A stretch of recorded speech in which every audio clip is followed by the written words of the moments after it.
Hi everyone, I'm in Canggu and today I am with Pauliina of Living Food Lab. I'm really excited to be here today because I have been seeing this place being started up from scratch on her Instagram feed, and like finally I'm here and it's beautiful. So, hi Pauliina, how are you today? I'm great, and I'm also really happy to be back in Bali. I just came back yesterday because now I'm commuting between Helsinki and Bali. And it's great to see you again. We met 1 year ago at the Bali Vegan Festival when we had the food truck out there on the muddy field of Ubud and we were washed out. And yes, congratulations, because you held your class in Ubud at the Bali Vegan Festival. That's really awesome. I'm very happy for you, and you've worked hard and you deserve it.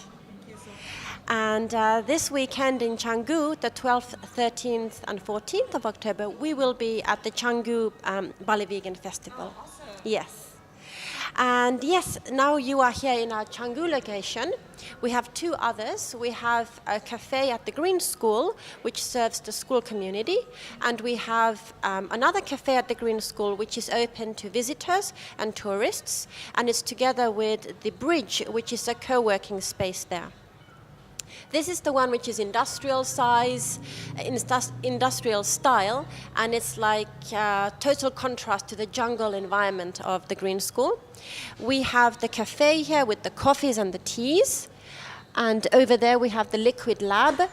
Behind me is the all-day breakfast bar. It's made to be like a Chinese TCM style laboratory, but very minimal design.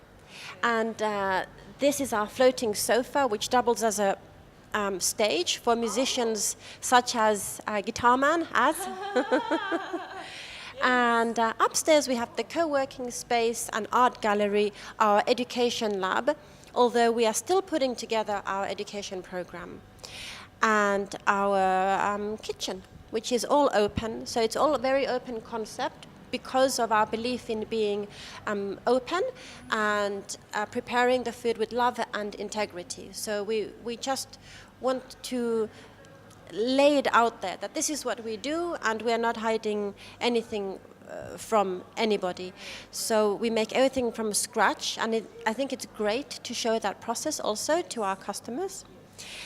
And so what's happening here today? So what are you going to be tasting? Let's have a look. Well, centerpiece is the mango wrap, which continues to be our best seller, and it's served with an umami garlic sesame dressing. This recipe we have hardly touched in years because it is just so delicious as it is. And then we have the tempeh taco crumble. So this one, the cracker underneath is raw. The tempeh taco crumble has been cooked, and there's guacamole on top and a nacho cheese dressing with fresh tomatoes. It's beautiful, and normally we serve this as a very large salad. Oh, okay. All right. This one is our fresh spring roll served with tempeh. We get it from Ini Tempeh. And it has a soy reduction sauce inside. We also make the tempeh as a glazed tempeh, but that one is cooked. Next to it over here, we have our smoked hummus, and it has some dukkha on top. It's like a Balinese dukkha, an assortment of different spices with really beautiful flavors. And next to it, the purple one, that's our fermented cabbage. And then over here, one of my personal favorites, that is the Not-Tuna. And we sell so many of these at the Green School Cafe. It's a real hit with the students and the teachers and the community. It's like tuna, but it's not. So it's not tuna. And we serve it with these, it's a little bit like a sailboat with the apples and the dill.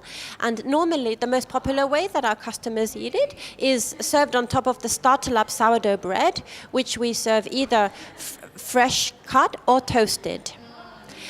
And so this is a sample plate for you to enjoy and get a little bit of a peek into the types of food we have on our menu. And of course, all of them are much bigger in real life. So this is a sampling platter. Do you want to talk a bit about the coffee? Sure. So the coffee we're very excited and proud about. We get all of our coffee from Kintamani, and Pak Wayan is a 4th generation coffee farmer. And what he has done is gone back to the old traditional way of hand picking only the ripe cherries. So actually when we've done expeditions there, and we even did a team building there, we painted our nails with this red nail polish, and it's meant to be exactly that color all around the cherries that we pick. And he supplies only us with these high quality cherries. And we have a lot of respect for him because of the intense labor that goes into it. It's also, from our side, we like to work with him with no middleman, so it's more ethical, more fair trade. And we want to support someone who is going to that extra effort that he is going to. So we do coffee expeditions there. The cherry season is just over, but we still do the expeditions. It's just the difference when it's cherry season. You can actually pick the cherries and wash them, and it's so much fun to wash them. Really get your hands in there, and it turns a bit slimy. And if you like to be like down with the earth and with the elements, very much fun. But at the coffee expedition, you also get to then see the drying of the coffee beans, and out there in the mountainous terrain where it's like a crisper air. Imagine drinking that coffee so fresh. And Pak Wen is even a barista. So he knows it from the very beginning to the end, the whole process. And so we serve that here as well. And what you have here is a very, it's our special coffee. This is the turmeric espresso latte. We have another one with ginger. So we make our own turmeric paste or ginger paste and mix that in then with the other ingredients. Yeah. It tasted really good, and I'm not even a coffee person, so can you imagine how great it is? Yeah. So thank you so much about the for the explanation of the dishes and also the space. Is there any last things you want to add? Yes, there is actually. There's one message that I'm putting out there to the world, and which I hope to spread the word about.